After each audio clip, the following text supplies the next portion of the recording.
हरे कृष्णा। तो अभी हम भगवत गीता के पहले अध्याय के अंतर्गत श्लोक संख्या 4 पर चर्चा करेंगे। अत्र शूरा महेश्वासां भीमार्जुन समायुधि युयुधानो विराटश्च द्रुपदश्च महारथा। तो यहाँ पर दुर्योधन द्रोणाचार्य से बता रहा है।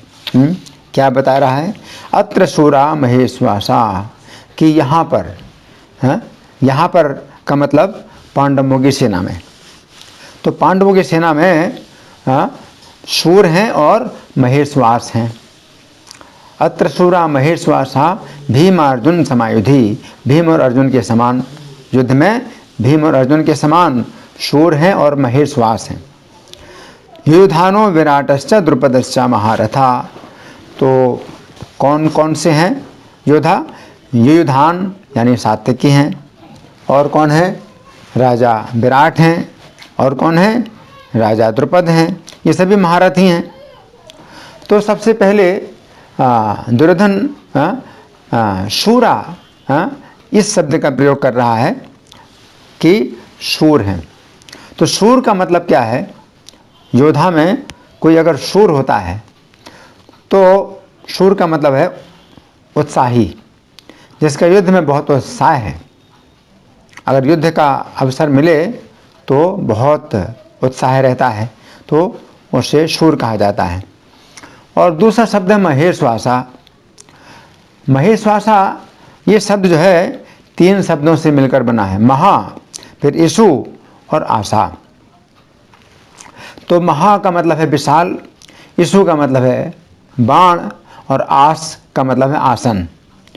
तो विशाल बाण का आसन, मतलब एक ऐसा आसन जो विशाल है और बाण का है।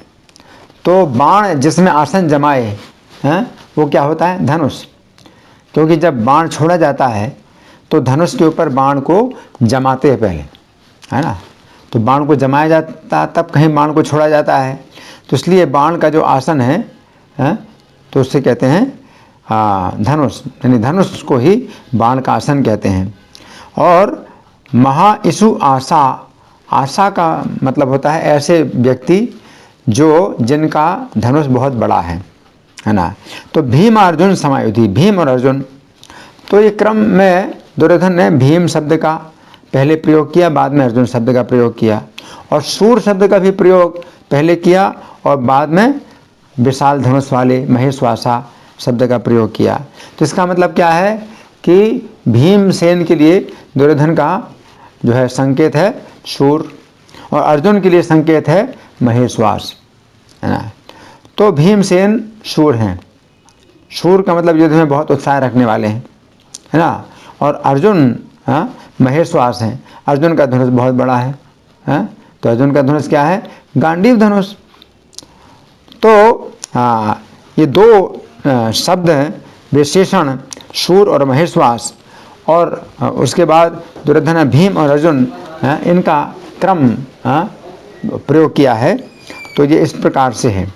तो भीमसेन युद्ध में बहुत उत्साह रखने वाले हैं, क्योंकि जब महाभारत का युद्ध प्रारंभ हुआ तो भीमसेन का इतना उत्साह था, सबसे पहले दिन भीमसेन का इतना उत्साह था कि वे युद्ध में सबसे आगे थे।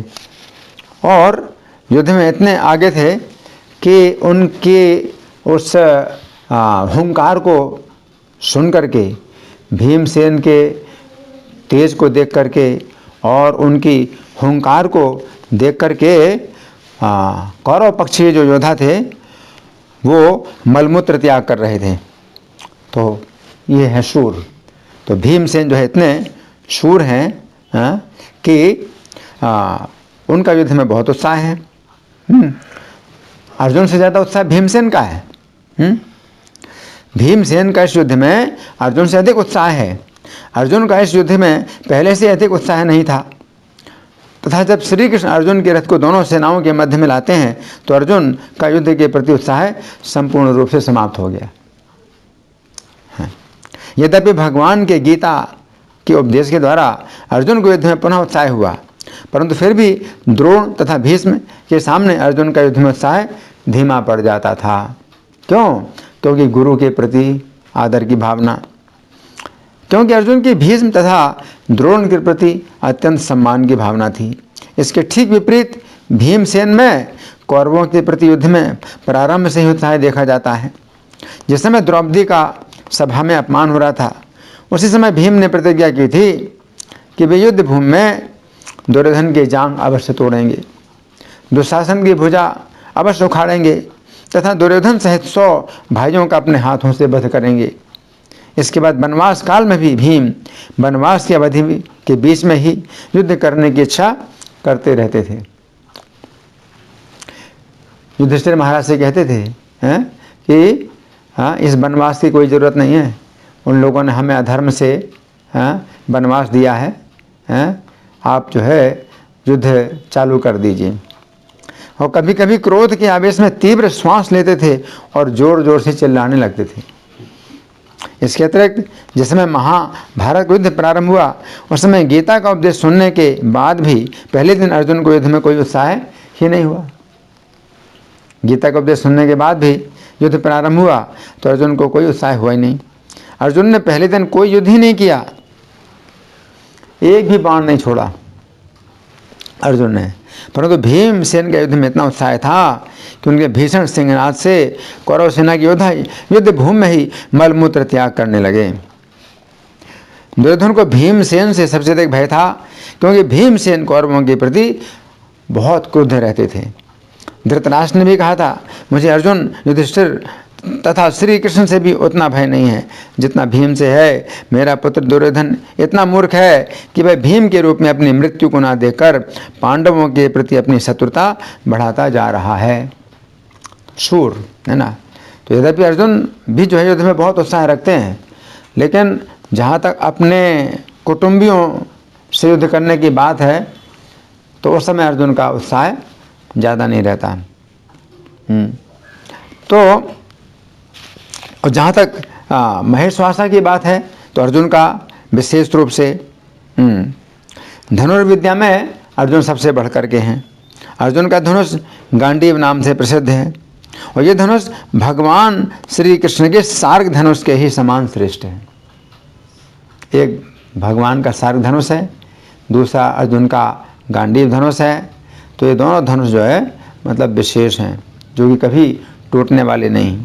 ये धनुष अर्जुन को खांडव वन जलाने पर अग्निदेव के द्वारा प्राप्त हुआ था। जलाने के लिए, खांडव वन को जलाने के लिए अग्निदेव ने धनुष दिया था। अर्जुन ने कहा था, मुझे एक ऐसे धनुष की आवश्यकता है जो मेरे हाथों के वेग को सहन कर सके। अर्जुन के द्वारा जब बाणों की वर्षा होती थी, उस समय ये पता नहीं चलता था कि किस समय वे तरकश से बाण निकालते थे, किस समय वे उस बाण को धनुष पर चढ़ाते थे और किस समय वे बाण छोड़ते थे। इतनी तीव्र गति के साथ वे बाण छोड़ते थे कि उस समय उनके हाथों तथा धनुष का आकार ही दिखाई नहीं पड़ता था। महाभारत युद्ध में अर्जुन के अतिरिक्त सभी योद्धाओं के धनुष टूट जाते थे, परंतु अर्जुन का धनुष कभी भी नहीं टूट सकता था। इसके अतिरिक्त अर्जुन के पास 2 अक्षय तरकश थे जिनमें बाण कभी भी समाप्त नहीं होते थे। उन तरकशों से अर्जुन लाखों तथा करोड़ों बाण निकालते थे, फिर भी तरकश कभी भी खाली नहीं होते थे। तो इस प्रकार से दुर्योधन ने शूर और महेश्वासा इन शब्दों का प्रयोग किया है कि यहाँ पर ऐसे वीर हैं, इस सेना में ऐसे वीर हैं। अब दुर्योधन कह रहा है कि भीम और अर्जुन के समान युद्ध में ऐसे वीर हैं। कैसे वीर हैं?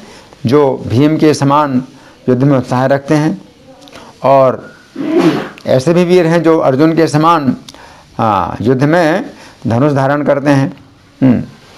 तो इनमें 3 नाम दिए, दूसरी पंक्ति में दुर्योधन 3 नाम दिए। तो पहला नाम है युधानो। युधानो का मतलब सात्यकी।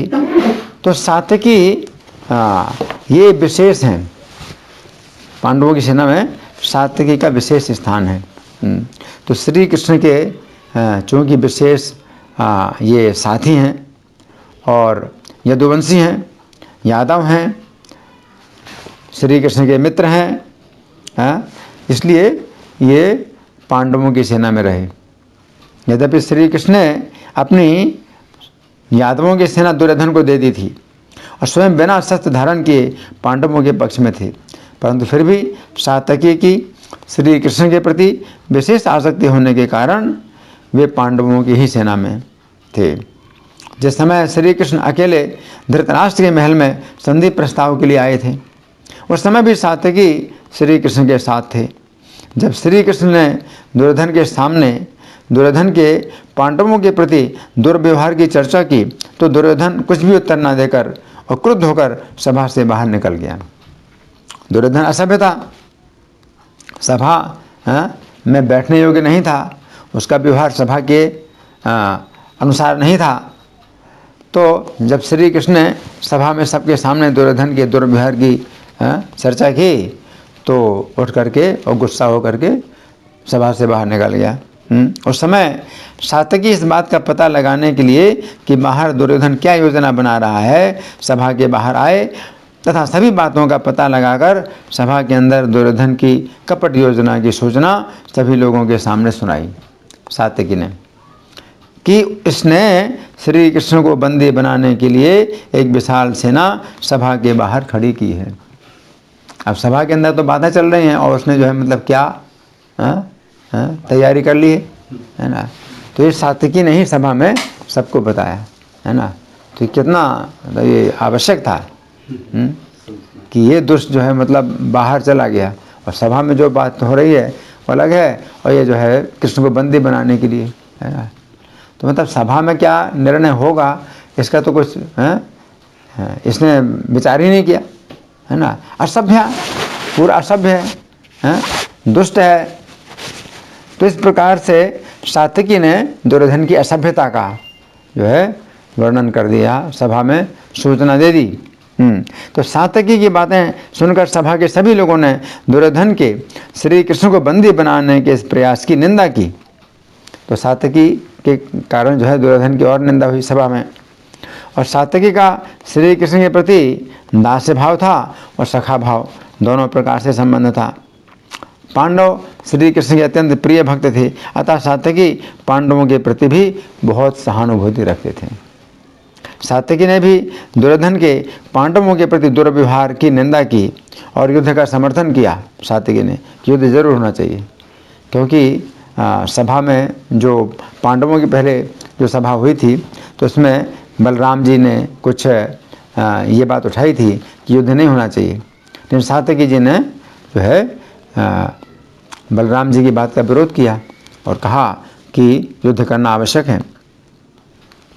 महाभारत के अंत में पांडवों की सेना में केवल 7 व्यक्ति ही जीवित बचे थे, 5 पांडव, एक श्री कृष्ण और एक सात्यकी, केवल 7 लोग जीवित बचे थे। जबकि कौरवों की सेना में 3 लोग ही जीवित बचे थे, कृपाचार्य, कृतवर्मा और अश्वत्थामा। सात्यकी ने सुभद्रा के पुत्र अभिमन्यु को युद्ध विद्या की शिक्षा प्रदान की थी। तो अभिमन्यु जो है सात्यकी को अपना गुरु मानता था। सात्यकी के द्वारा प्रशिक्षित अभिमन्यु ने अकेले ही द्रोण, कर्ण आदि महारथियों को युद्ध में परास्त करके युद्ध कौशल का परिचय दिया था। अभिमन्यु ने अकेले ही। महाभारत में वर्णन है कि अभिमन्यु ने युद्ध में श्री कृष्ण के समान पराक्रम दिखाया, अर्जुन के समान हस्त लाघव यानी फुर्ती दिखाई और सात्यकी के समान अपनी युद्ध कला का परिचय दिया। तो अब दुर्योधन ने दूसरा नाम बताया विराट, राजा विराट। तो राजा विराट पांडवों के प्रति पहले से आदर की भावना रखते थे। जिस समय पांडवों को 1 वर्ष के लिए अज्ञातवास करना था, उस समय 5 पांडव तथा द्रौपदी अपना वेश बदलकर और नाम बदलकर राजा विराट के घर में सेवा करने लगे। 5 पांडव तथा द्रौपदी ने राजा विराट को बतलाया कि वे सभी पूर्व काल में पांडवों के महल में सेवक थे, परंतु कौरवों के कपट व्यवहार से पांडवों को वनवास हो गया, अतः वे अभी राजा विराट के घर में सेवा करने के लिए आए हैं। तो इस तरह से 5 पांडवों ने अपने नाम बदल करके राजा विराट के महल में सेवा करना शुरू कर दिया। पांडवों का नाम सुनकर राजा विराट ने उन्हें आदर के साथ अपने महल में सेवा दे दी। राजा विराट नहीं समझ पाए कि पांडव ही हैं और द्रौपदी ही है ना। तो इन्होंने अपना नाम बदल करके बताया हम पांडवों की सेवा में थे। अरे पांडवों की सेवा में थे हैं? अरे अरे अरे तब तो आओ महल में रहो, है ना, स्वागत है। तो बड़े आदरपूर्वक रखा। परंतु 1 वर्ष के अज्ञातवास के बाद जब उन्हें पता चला कि यही 5 पांडव और द्रौपदी हैं, तो बहुत लज्जित हुए। राजा विराट बड़े लज्जित हुए और पांडवों से क्षमा मांगने लगे कि अरे हैं हमसे तो बड़ा अपराध हो गया ना। राजा विराट अपनी पुत्री उत्तरा का विवाह अर्जुन के साथ करना चाहते थे। क्यों अर्जुन के साथ करना चाहते थे? क्योंकि अर्जुन ने 1 साल तक राजा विराट की पुत्री उत्तरा को एकांत में संगीत और नृत्य की शिक्षा दी थी। तो राजा विराट सोचते हैं कि ये तो फिर अच्छा ही है कि अर्जुन के साथ मेरी पुत्री का विवाह हो जाए, है ना। परंतु अर्जुन ने कहा चूँकि उत्तरा को मैंने संगीत विद्या में शिक्षा दी है, अतः वो मेरी शिष्या है। एक शिष्या पुत्री के समान होती है। इसके अतिरिक्त मैं ये भी चाहता हूँ कि संसार के लोग समझ लें कि उत्तरा को शिक्षा देते समय मैंने अपने मन को कितना संयमित रखा है। अतः मैं चाहता हूँ कि उत्तरा का विवाह मेरे पुत्र अभिमन्यु के साथ किया जाए। अर्जुन का जो है इतना मन जो है बस में है ना। इस प्रकार राजा विराट अर्जुन के संबंधी बन गए, है ना। तो विराट का जो है बहुत सहयोग है, पांडवों के प्रति बहुत आदर की भावना, सहानुभूति की भावना रही। फिर दुर्योधन ने तीसरा नाम बताया है द्रुपद का। द्रुपदश्चा महारथा। तो द्रुपद, तो राजा द्रुपद भी राजा विराट के समान पांडवों के प्रति पहले से ही आदर की भावना रखते थे। जिस समय कौरवों ने 5 पांडव उनकी माता कुंती को मार डालने के लिए कपटपूर्वक लाक्षागृह का निर्माण कराया, उसमें उनको भेजकर लाक्षागृह में आग लगवा दी और ये घोषणा करवा दी कि 5 पांडव तथा कुंती देवी जलकर मर चुके हैं। उस समय पांडवों के शुभ चिंतकों को गुप्त रूप से यह भी समाचार मिला कि विदुर के प्रयत्न से पांडव अपनी माता कुंती के साथ जीवित हैं। तो राजा द्रुपद की प्रबल इच्छा थी, राजा द्रुपद को भी गुप्त समाचार मिल गया, है ना। राजा द्रुपद की गुप्त प्रबल इच्छा थी कि उनकी कन्या द्रौपदी का विवाह अर्जुन के साथ हो और ये भी पता लगाया जाए कि वे कहाँ हैं। 5 पांडवों का पता लगाने के लिए तथा द्रौपदी का विवाह अर्जुन के साथ करने के लिए ही राजा द्रुपद ने द्रौपदी के स्वयंवर की योजना बनाई। तेल की कड़ाही में मछली को देखकर बाण मारकर मछली का बेधन अर्जुन के अतिरिक्त कोई नहीं कर सकता था। तो राजा विराट ने अर्जुन का पता लगाने के ही लिए ये शर्त बनाई कि भाई हमारी कन्या का विवाह वो कर सकता है जो ऐसा करेगा। ये सोचकर कि अर्जुन ही कर सकते हैं, राजा द्रुपद ने समस्त राजाओं को बुलाकर द्रौपदी के विवाह की प्रतिज्ञा सुनाई। इस घटना के ही द्वारा द्रौपदी का पांडवों के साथ विवाह हुआ और पूरे संसार के समक्ष पांडवों के जीवित होने का समाचार फैल गया।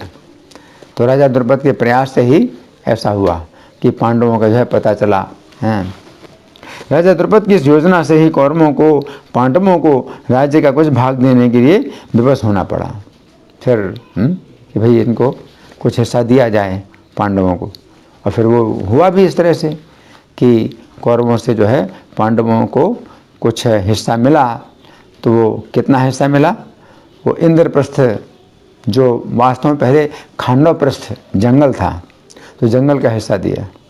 चलो ठीक है। तो ये जंगल का जो हिस्सा दिया था पांडवों को, तो पांडवों ने मान लिया, जबकि अन्याय था, अन्याय था, पूरा पूरा अन्याय था। क्यों? क्योंकि पूरा का पूरा राज्य युधिष्ठिर को मिलना चाहिए था। महाराज पांडु को राज्य मिला था, धृतराष्ट्र जन्म से अंधे थे, तो बड़े होने के बावजूद भी उनको राज्य का अधिकार नहीं प्राप्त हुआ। तो महाराज पांडु को अधिकार प्राप्त हुआ। और महाराज पांडु की मृत्यु के बाद ये चूँकि 5 पांडव छोटे थे, तो धृतराष्ट्र को सौंपा गया था केवल इसलिए कि जब युधिष्ठिर बड़े हो जाएंगे तो उनको राज्य दिया जाएगा। लेकिन धृतराष्ट्र के अंदर आक्रोश बना हुआ था इसी बात का कि मुझे राज्य का अधिकार मिल गया और अब मेरे बाद मेरे पुत्र को मिलना चाहिए। तो दुर्योधन के अंदर भी बड़ा आक्रोश रहता था, ईर्ष्या रहती थी कि मुझे मिलना चाहिए। तो ये किसी प्रकार से अगर मर जाएं, मार दिया जाए इनको, तो मुझे राज्य मिल जाएगा, अधिकार मिल जाएगा राज्य का। तो धृतराष्ट्र की भी योजना और दुर्योधन की भी योजना इस प्रकार की बनी रही।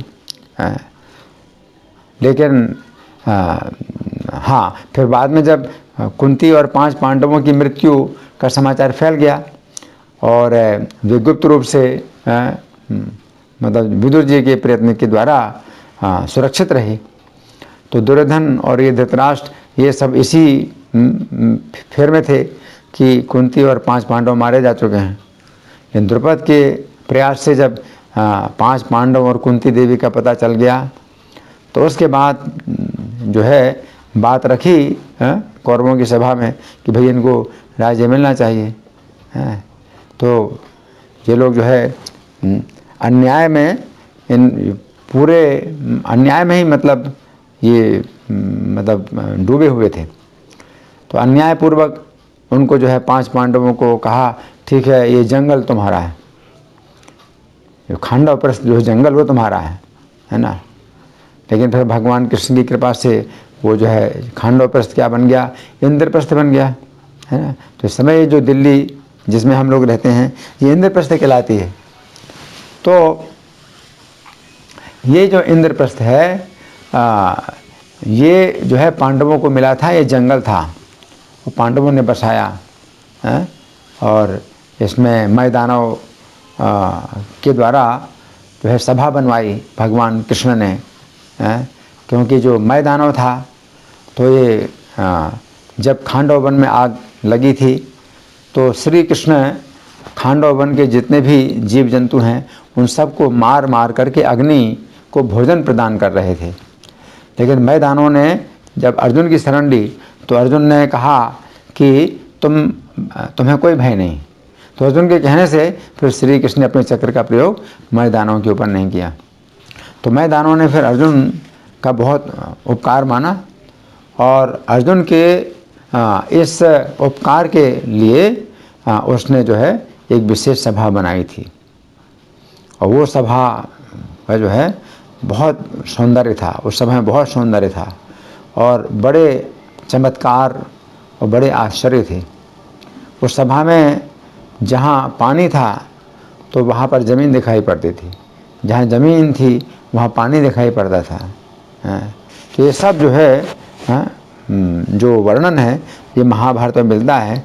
तो मैदानों ने इंद्रप्रस्थ का जो है मतलब बड़ा अच्छा जो है रूप दे दिया और युधिष्ठिर महाराज इंद्रप्रस्थ के राजा बन गए, जबकि हस्तिनापुर इनको मिल गया, जो कि प्राचीन काल से ही हस्तिनापुर में इनके वंश के जो राजा थे वो राज्य करते आ रहे थे। तो इंद्रप्रस्थ जो है युधिष्ठिर महाराज को प्राप्त हो गया। तो यहाँ पर दुर्योधन कह रहा है कि इस पांडवों की सेना में बड़े बड़े सूर हैं भीमसेन के समान और बड़े बड़े धनुर्धर हैं अर्जुन के समान, और ये सभी महारथी हैं, द्रुपदश्च महारथा। तो महारथी का अर्थ क्या है? 4 शब्द होते हैं योद्धाओं के लिए 4 शब्द होते हैं। पहला तो अर्धरथी, दूसरा रथी, तीसरा महारथी और चौथा अतिरथी। तो अर्धरथी किसे कहते हैं? जो एक योद्धा से भी कमज़ोर हो। फिर रथी उसे कहते हैं जो एक योद्धा से युद्ध कर सकता हो। फिर महारथी से कहते हैं जो 10,000 योद्धाओं से एक साथ युद्ध कर सकता हो। और अतिरथी किसे कहते हैं? जो असंख्य असीमित योद्धाओं से युद्ध कर सके, कोई संख्या ही नहीं, है ना। तो अतिरथी कौन है? अर्जुन। अर्जुन अतिरथी हैं, वे जो है असीमित संख्या में जो है योद्धाओं से युद्ध कर सकते हैं, अकेले होते हुए भी। तो अर्जुन का इसी प्रकार से युद्ध होता है महाभारत के युद्ध में। तो कई बार अर्जुन अकेले पड़ जाते हैं और सब जितने भी योद्धा हैं सब इकट्ठे आकर के अर्जुन को चाहते हैं कि अर्जुन को मार डाला जाए, है ना। अर्जुन को थका हुआ देखते हैं कि अर्जुन अब बहुत थक गए हैं, तो सोचते हैं कि अब अर्जुन थक गए बहुत और हमने तो विश्राम कर लिया है, अब अर्जुन को मार डालें। तो समय भी अर्जुन के ऊपर जो है सब घेरा डालते हैं, है ना। लेकिन अर्जुन को थकान नहीं है, अर्जुन थकान पर विजय प्राप्त कर चुके हैं। इसलिए अपनी बाणों की मार से सबको पराजित करते हैं, है ना। तो अर्जुन जो है ऐसे अतिरथी हैं, उनके समान कोई नहीं है। लेकिन भीष्मदेव जब कभी उत्साह में आते हैं युद्ध में, तो उनका भी जो है असीमित पराक्रम प्रकट होता है। द्रोणाचार्य हैं, वो भी अतिरथी हैं, तो जिस समय बहुत उत्साहित होते हैं युद्ध में तो असीमित पराक्रम वो भी प्रकट करते थे। तो इस प्रकार से अतिरथी हैं, बहुत कम लोग होते हैं, लेकिन इस सेना में, पांडवों की सेना में ऐसे योद्धा हैं जो अतिरथी हैं। और कर्ण को भीष्म जी ने जब अर्धरथी कहा कि ये तो अर्धरथी है कर्ण के लिए, तो कर्ण बुरा मान गया। तो महाभारत के पहले दिन जब दुर्योधन ने पूछा भीष्म जी से कि हमारी सेना में कौन कौन से योद्धा हैं जो कि विशेष शक्तिशाली हैं, तो भीष्म जी ने अपने पक्ष के कई योद्धाओं के नाम लिए और उनकी प्रशंसा की। कर्ण का नाम लिया तो बोले ये तो आपने जो है डींग बहुत हाँकता है, लेकिन इसके अंदर बल कुछ नहीं है, ये जो है केवल बोलता बहुत ज़्यादा आप में को कि मैं बड़ा वीर हूँ, मैं ये कर दूँगा, मैं वो कर दूँगा, लेकिन इसके अंदर कुछ भी शक्ति नहीं। तो उस समय कर्ण ने जो है फिर भीष्मदेव से बहस की और फिर उसने युद्ध का त्याग कर दिया। तो सेना, कौरवों की सेना से कर्ण जो है चला गया शिविर में, और दुर्योधन से कहा उसने कि अगर भीष्म रहेंगे इस सेना में तो मैं युद्ध नहीं करूँगा। तो इस प्रकार से 10 दिनों तक, महाभारत का जो 10 दिनों तक युद्ध हुआ, तो भीष्म जी 10 दिनों तक रहे सेना में, तो कर्ण नहीं रहा। तो कर्ण जो था वो महाभारत के 10 दिन जब पूरे हो गए युद्ध के, तो 11वें दिन फिर कर्ण आया कौरवों की सेना में, है ना। तो यहाँ पर दुर्योधन द्रोणाचार्य को इस बात की सूचना दे रहा है कि द्रोणाचार्य पांडवों की सेना को देख करके बहुत सावधान रहें। तो द्रोणाचार्य के लिए वो विशेष रूप से चेतावनी दे रहा है कि सावधान रहें, क्योंकि पांडवों की सेना में बड़े बड़े योद्धा हैं, है ना। तो इस प्रकार से ये जो दुर्योधन है तो ये बहुत राजनीतिज्ञ है। राजनीतिज्ञ का मतलब यही है कि किसी भी व्यक्ति को खुश करके उसकी विशेष प्रशंसा करके अपने पक्ष में काम करा लेना, तो इसी को कहते हैं राजनीति, है ना। तो राजनीति दुर्योधन की इसी प्रकार की है। तो द्रोणाचार्य के प्रति उसकी कोई ऐसी भावना, सेवा की भावना नहीं है, बल्कि उसकी शोषण करने की भावना है। तो अपने आचार्य का वो जो है शोषण करके अपनी इंद्रिय तृप्ति के लिए कार्य कराना चाहता है। उसके अंदर अपने आचार्य की शिक्षाओं का पालन करने की इच्छा नहीं है। द्रोणाचार्य जानते हैं कि पांडव लोग कितने धार्मिक हैं, और उनकी इच्छा यही है कि दुर्योधन उनका भाग वापस कर दे, उनका हिस्सा वापस कर दे और पांडवों के साथ में अच्छे संबंध बनाए। लेकिन दुर्योधन वो नहीं चाहता है, लेकिन फिर भी अपने गुरु का आदर कर रहा है, अवज्ञा भी करता है और आदर भी करता है। तो ये जो दुर्योधन की भावना है, तो ये आजकल के जो है नेताओं की जैसी है कि आजकल के नेता भी बड़ा आदर करेंगे, सम्मान करेंगे, और बातें बड़ी मीठी मीठी बोलेंगे, लेकिन काम जो है कुछ नहीं करेंगे। तो इसी तरह से ये दुर्योधन भी है जो कि कलयुग का अवतार है। तो इसके अंदर झूठ, कपट, छल, ये सब जो है मतलब बहुत भरे हुए हैं। तो द्रोणाचार्य से जब बात कर रहा है तो बहुत ही जिम्मेदार एक शासक की तरह बात कर रहा है। द्रोणाचार्य को ये जो है विशेष रूप से सचेत करना चाहता है कि पांडवों की सेना का जो है आप यथाशक्ति विनाश करें। तो द्रोणाचार्य नहीं चाहते हैं कि अधर्म के पक्ष में ये कार्य करें, लेकिन उनकी कुछ मजबूरियां हैं। कुछ उनकी व्यवस्थाएं हैं जिनके कारण दुर्योधन के पक्ष में युद्ध कर रहे हैं। हाँ, और दुर्योधन उनकी इस कमजोरी का लाभ उठाना चाहता है, उनकी इस उदारता का लाभ उठाना चाहता है। तो इसे कहते हैं गुरु भोगी।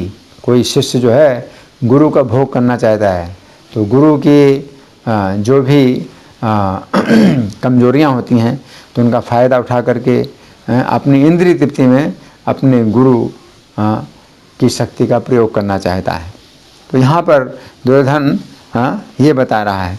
तात्पर्य में प्रभुपाद लिखते हैं कि यद्यपि युद्ध कला में द्रोणाचार्य की महान शक्ति के समक्ष धृष्टद्युम्न महत्वपूर्ण बाधक नहीं था, किंतु ऐसे अनेक योद्धा थे जिनसे भय था।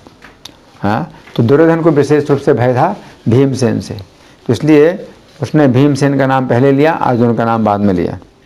जबकि युद्ध में, महाभारत युद्ध में जो पराक्रम है अर्जुन का बहुत ज़्यादा है। हालांकि भीमसेन में शारीरिक शक्ति बहुत है और हाथियों की सेना में जब वो प्रवेश करते हैं तो खून की नदी बहा देते हैं, लेकिन अर्जुन का जो पराक्रम है, उनके पास जो बाणों की जो कला है, बाण विद्या है, धनुर्विद्या है ना, तो उससे जो पराक्रम अर्जुन ने प्रकट किया वैसा पराक्रम भीमसेन का नहीं है। लेकिन दुर्योधन विशेष रूप से भीमसेन से डरता है, क्योंकि अर्जुन नहीं चाहते हैं कि दुर्योधन का वध करें और अपने गुरु द्रोणाचार्य या भीष्म देव का वध करें। लेकिन भीमसेन इतने उत्साही हैं कि गुरु द्रोण को भी कुछ नहीं समझते, उनको भी पराजित कर देते हैं। भीष्म देव के प्रति भी उनके अंदर ऐसी कोई आदर की भावना नहीं है, क्योंकि वो जानते हैं कि अब युद्ध में जो है अगर अधर्म के पक्ष में है तो फिर कोई आवश्यकता नहीं है कि इनका सम्मान किया जाए। लेकिन अर्जुन के अंदर विशेष रूप से बहुत शिष्टाचार है, इसलिए द्रोणाचार्य और भीष्म देव के प्रति वो बहुत सम्मान रखते हैं। धन्यवाद। हरे कृष्णा।